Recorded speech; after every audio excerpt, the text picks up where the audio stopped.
Let's look at an example program now using arrays. And in this program, what we're going to assume is that you've read the lecture notes up to the point that we're at right now, which is the end of the lecture notes.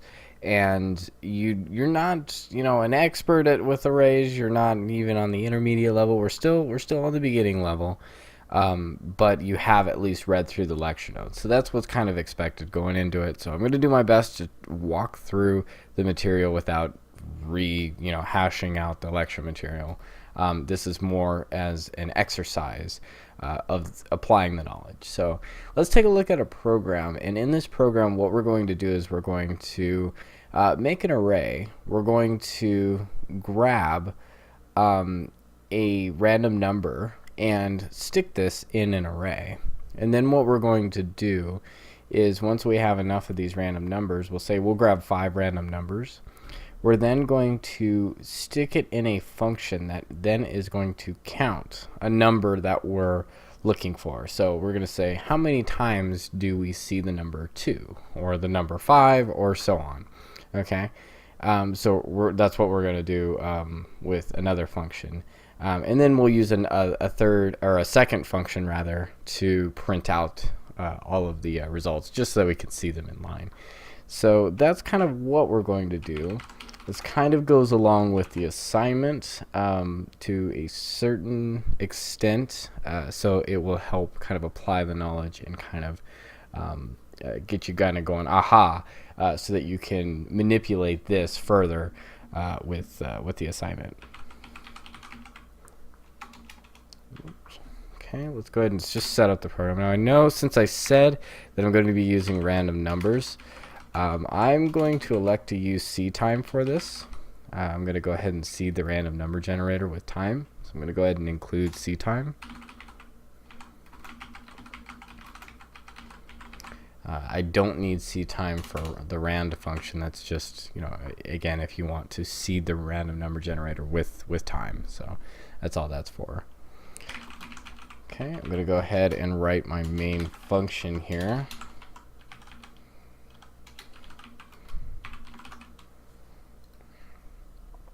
There we go. Now in my main function, I'm going to go ahead and start off by, I'm going to go ahead and get this out of the way. I'm going to seed the random number generator because I'm going to forget to do this, and I don't want to look dumb here. So I'm going to go ahead and seed it now so that I don't forget to do that later. And here we go. We're good. Now I'm going to make an array. I'm just going to call it ARR. If you ever try to make an array with the word array, this is actually a keyword as well too. So you probably should stay away from of course naming your things after keywords. So I'm gonna just call it AR, short for array, and that's gonna be the name of my array. All right, and then I'm going to put the subscript operator on here to declare the size of the array, and I'm going to give it a constant integer for the size. Again, the array is going to be declared on the stack. It has to be a constant. The size, it can't be dynamic. Later on we can explore how to actually create dynamic arrays that are on the heap, but for now everything that we do is on the stack. Again, we'll talk about the stack in a lot more detail later when we're talking about pointers and things like that, and memory management, so on. So don't get too caught up in that and start pulling up in a browser and Google searching away. I do encourage that, learn a little bit ahead. It always helps you once we get to the lecture, but we'll deal with that when we get to it. But that's just the reason behind why we have to have the array be a constant. So it either has to be a constant literal, or it has to be a constant variable. We can't just have int size, stick it in there, because we could change that, and that could cause some major memory issues and instability with the program, so the compiler will not allow it. So we don't want instability or anything like that.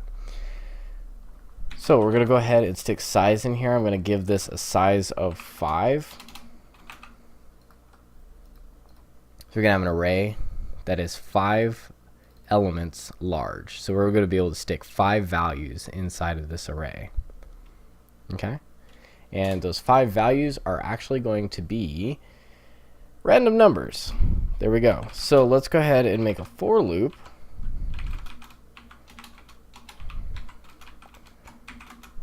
I is less than size. Now we can track how big the array is.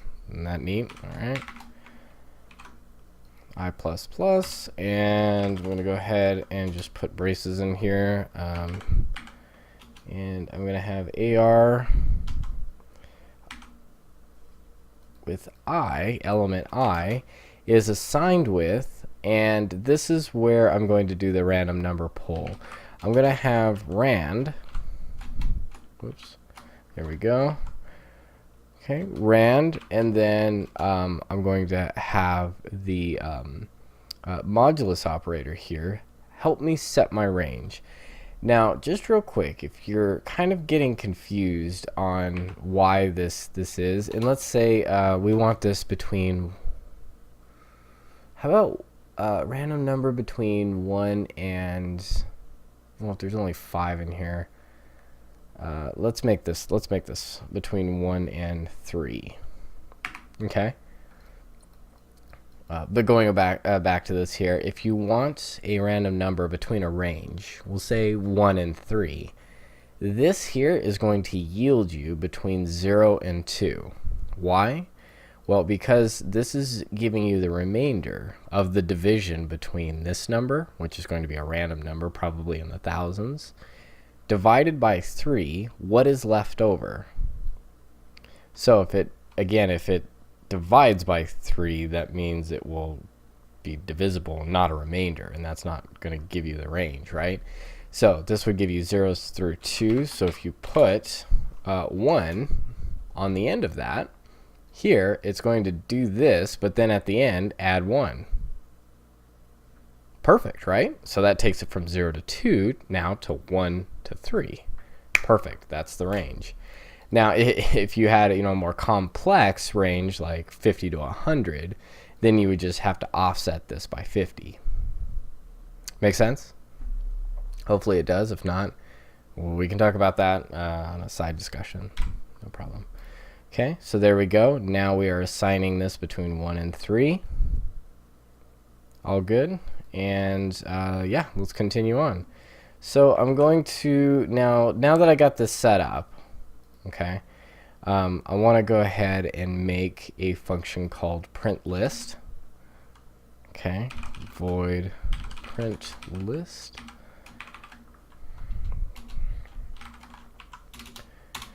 And I want to pass the array inside of this this function here, so that way I can see it print out and make sure that I'm doing things right. I'm going to use it like a kind of like a stubs and drivers here, where I'm going to be able to use this function to test this functionality. So let's go ahead. I'm going to send the entire array down here. Okay, so int AR, I'll just ARR just for the purpose of showing you that this is different. And then I'm going to have a another integer that I'm going to create as an argument to receive a the size element. So I know, because I'm basically just going to set up a for loop down here, pretty much just like this. In fact, just to show you how much like it, I can literally copy this and say cout, bam. And actually, let's put an end line there. There we go. My array is actually called ARR. There it is. And we're printing out the array elements. Okay. Let's see size. Same thing. I is less than size. This is a very common standard approach to this. Now, this is a void function, doesn't return anything. It's just going to print something out and be done with it. If I had to return the array, that would be something a little bit different, because you would need to have a return type here, right? But what kind of return type returns an array?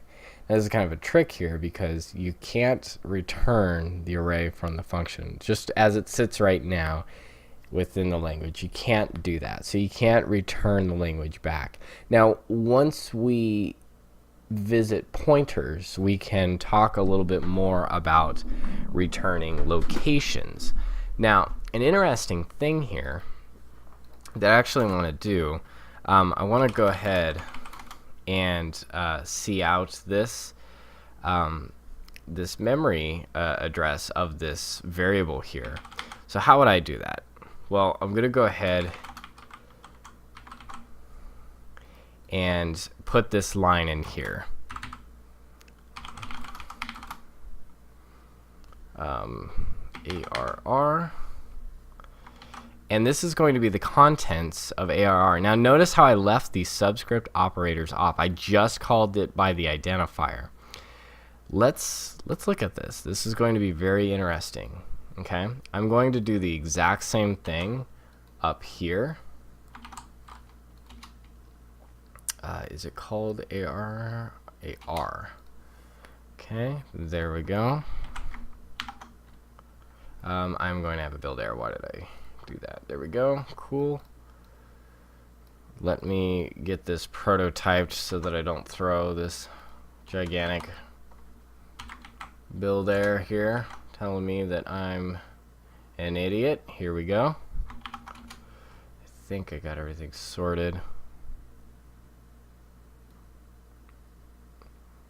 Okay, so here we have the address displaying. Okay, now let's actually call the function here, print list, and we're going to see this real quick. We're going to see this line.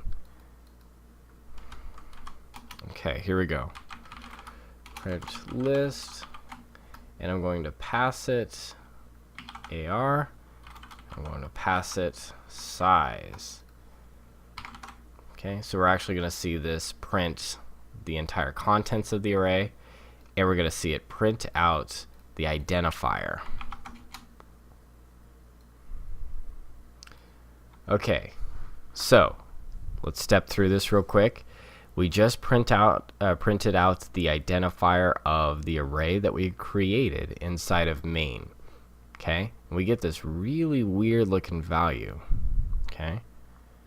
And then we called print list, and then we printed out the array that we have as the argument inside of print list. Now, according to what we've learned, you know, this is a local scope variable that was created inside of this function. But something very interesting happens.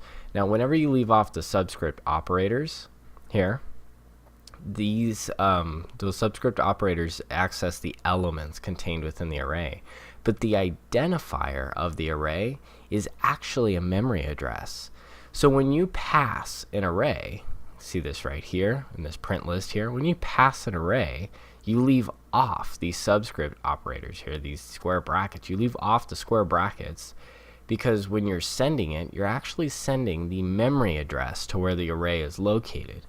Now remember that in the lecture notes, I was saying that the array is a group of contiguous memory addresses. They're right next to each other, so they're just one right after another. So there's subsequent memory addresses. They all sit next to each other. So whenever you send the identifier through, you're sending the memory address to the first element in the array. Now, whenever you do this, you are actually referencing the memory address to where the original array is located.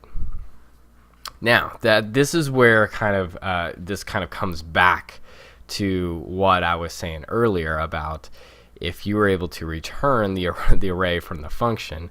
Well, remember that as soon as that function ends, all the local scope variables within that die. So if you were to create an array in a function, do something, and then try to return that memory address to where that function is located, that function's already dead. So you're trying to return an address to something that doesn't exist anymore. So that's why you don't return a function from this. Instead, we can do whatever we want to this array. Once it's passed in, we can do whatever we want to it. And we don't have to return anything. Why? Because we're directly accessing it via reference to where it was originally declared. Now, hopefully that didn't, just kind of spin this entire thing off into the mindblown.jpg reaction that some of you might have right now. Hopefully not. If you stayed with me on that, that's going to make everything else much, much easier to understand. Now notice that the print array actually works really, really well. We have 1, 2, 3. So all of our list here in print list worked perfectly fine. I'm going to go ahead and get rid of these kind of side lecture notes that we were putting in here. Okay. So we have print list that's going to take the array and go ahead and print that out for us. That's perfectly fine. I'm going to make another function here, and let's say let's make a function to count the number of times that we see something in the array. Okay. So I'm going to go ahead and make this function here. I need to I'm going to also put ARR here. I need to pass in the array. I need to pass in the size, and I need to pass in an integer for the number to count. So how many times do I see something in this list? So how many times do I see the number 1 or the number 2 or the number 3? So that sort of thing. Okay, I made it int so that I can return the count of how many times I've seen that. Okay, let's do this here. First of all, I need a variable to track how many times I've counted something. I need to start that count at 0. So it's going to start from 0 and then iterate 1, 2, 3 every time that it encounters that number. Okay. So here we are going to have to parse through the array. So we need a for loop to do that. Anytime we need to parse through the array, int I is equal to 0. I is less than size because we passed that in. Now we can use it. I plus plus plus. All right. So now here what we need to do is we need to ask a question. If we run into that num to count, and that is equal to the value that's contained inside of the array on that iteration, then we should probably increment our count. So we're going to ask the question, if ARR I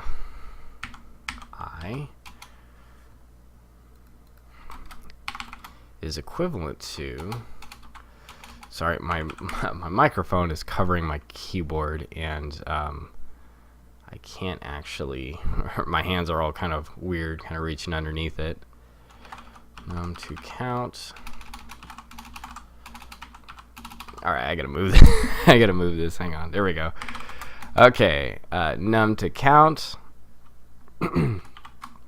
If it's that, then what we need to do is we need to increment count.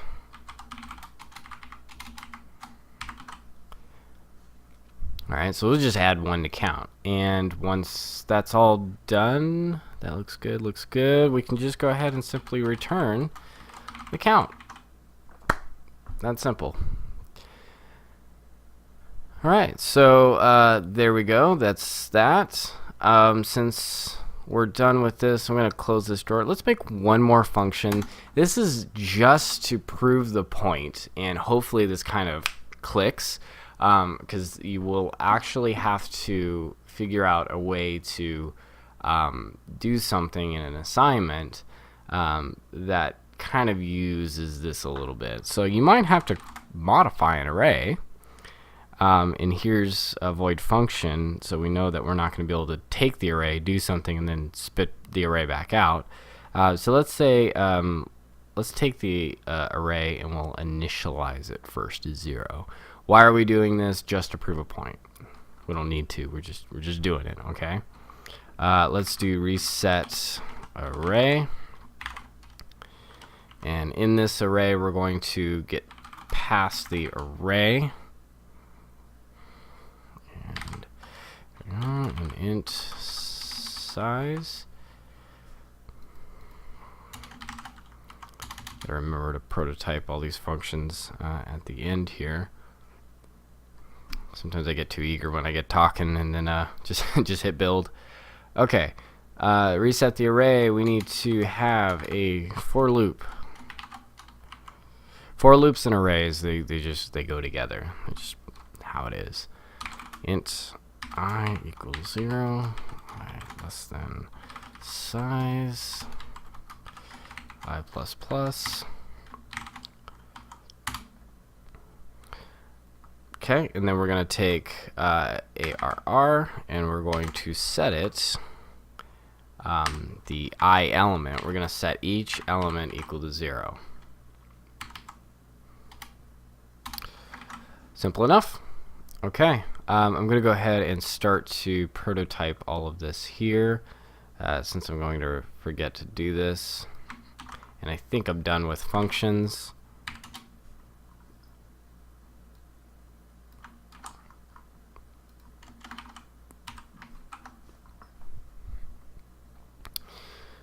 Okay, all done.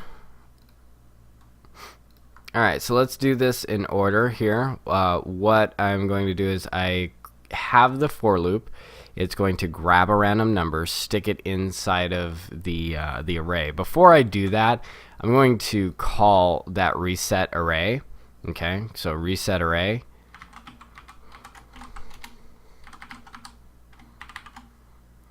And I need to pass that the array that we've created, which is AR and size.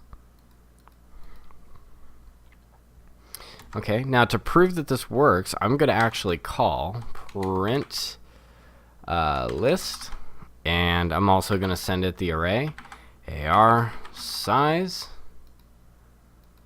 Okay, there we go. So what's going to happen here is I've created the array. I'm going to reset all of the, by reset, I mean I'm going to actually start and set all of the elements to 0. Okay, and then I'm going to print that out just to show you that I can modify the array that was created in main.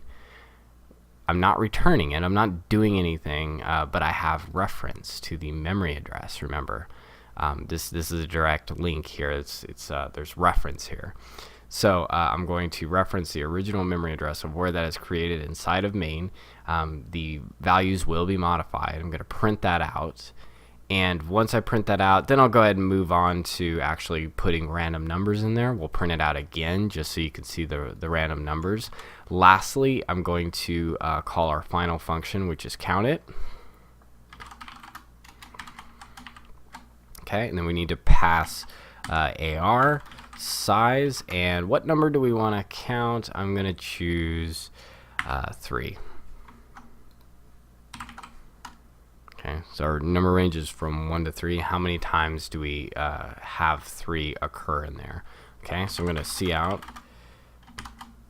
the number, and then 3. Actually, I don't even need to do that. The number 3,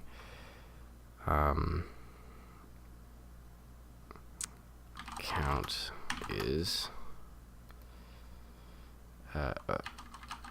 occurs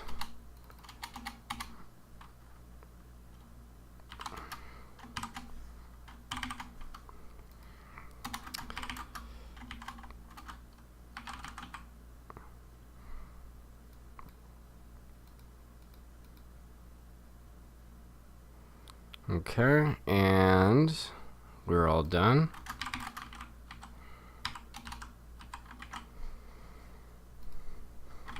Go ahead and run this. Hopefully I didn't make any eager mistakes here. Oh, yep, I already did. I always get to rambling and forget to prototype here. So here's the array set at 0. Okay, so we just proved that we have direct reference to that starting memory address. Then we filled it with random numbers. So right here is the start of our array, 1, 2, 3, 4, 5, which is element 0, 1, 2, 3, 4. The number 3 occurs 1 times. Is that valid? Yes, it is. Well, 1 time. But yeah, it is right here. So it occurs 1 time. So it worked. We're pretty much good to start on the assignment, right? Well, take what you learned right here and manipulate it around a little bit. Play with it a little bit. Now that you understand that you have direct reference by passing in the array via the function argument here, hopefully that kind of unlocks a few things with the assignment. So give that a shot, and let's go from there. If you have any questions, please post to the discussion board. Sorry for drawing my code here. So one last look at the code.